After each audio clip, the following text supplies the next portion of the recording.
சில பேர் BMW car வச்சுருப்பேன், பென்ஸ் வச்சுருப்பேன்.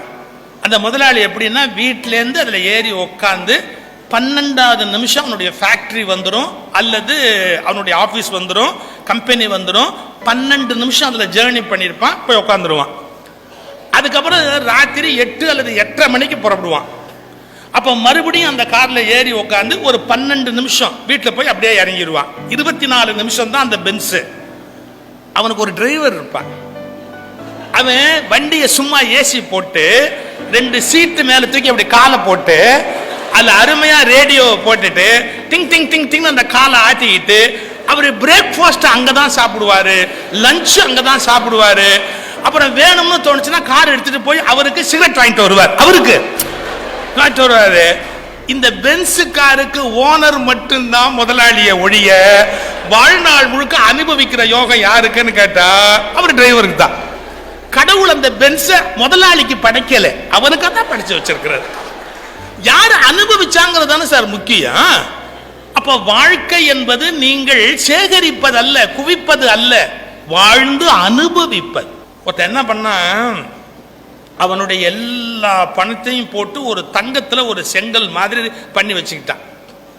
தங்கத்துல ஒரு செங்கல் இப்படி கூட வச்சுக்கலாம், அது செங்கலும் இல்லை தங்கமும் இல்லை, தங்கல்னு வச்சுக்கலாம். திருத்தங்கல் மாதிரி அது ஒரு தங்கல். தங்கத்துல ஒரு செங்கல் தங்கல். என்ன பண்ணுவான் தெரியுங்களா, அவன் வீட்டு தோட்டத்துல புதைச்சு வச்சிருந்தான். தோட்டத்துல புதைச்சு வச்சுட்டு டெய்லி அதை போய் எடுத்து இப்படி பார்ப்பான். சில பேருக்கு சார் அதை பார்க்கறதுல ஒரு திருப்தி இருக்கும்.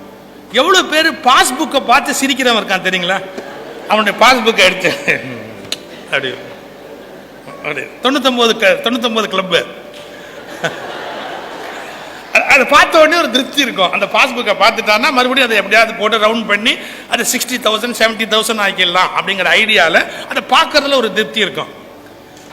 இவன் டெய்லி அந்த தங்கத்தை எடுப்பான், பார்ப்பான், ஆஹா ஆஹா ஆஹா ஆஹா அப்படின்னு திரும்பி உள்ள வச்சு போச்சுடுவான். இவன் இப்படி பார்க்கறத பக்கத்து வீட்டுக்காரன் எட்டி பார்த்துட்டான். இவன் தோட்டத்தில் இதை வச்சிருக்கிறத கவனிச்சிட்டான். அவன் என்ன பண்ணிட்டான், மறுநாள் ராத்திரியோட ராத்திரி அந்த தங்கலை கிளப்பிட்டு ஒரு செங்கலை வச்சுட்டான். இவன் மறுநாள் போயிட்டு காலையில் எடுத்து பார்த்தா வெறும் செங்கல். சொல்றான், ஐயோ அப்பா காணுமே, ஐயோ போச்சு அப்படின்னு. பக்கத்து வீட்டுக்காரன் காம்பவுண்ட் சோர்ல எட்டி பார்த்துட்டு சொன்னான், டேய் அது தங்கமா இருந்தா என்ன செங்கலா இருந்தா என்ன, பார்க்கறதுக்கு அது எதுவா இருந்தா என்ன, நீ எதா அதை பயன்படுத்தவா போறே அப்படின்னா. இது ரொம்ப அருமையான விஷயம். நிஜமாவே அதை வித்துக்கிட்டு ஏதாவது நீ பண்ண போறேன்னா அது வேல்யூபிள். டெய்லி எடுத்து எடுத்து எடுத்து எடுத்து எடுத்து எடுத்து பார்த்துட்டு வைக்கிறதுக்கு அது எதுவா இருந்தா என்ன வேணா கோல்டு பெயிண்ட் பண்ணி வச்சுக்க.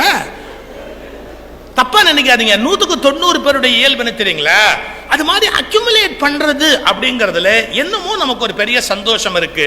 இன்னைக்கு சொல்லிட்டு போறேன், நீங்கள் குவித்து வைப்பது உங்கள் சொத்து அல்ல, நீங்கள் அனுபவித்தது மட்டும்தான் உங்களுடைய நிஜமான சொத்து.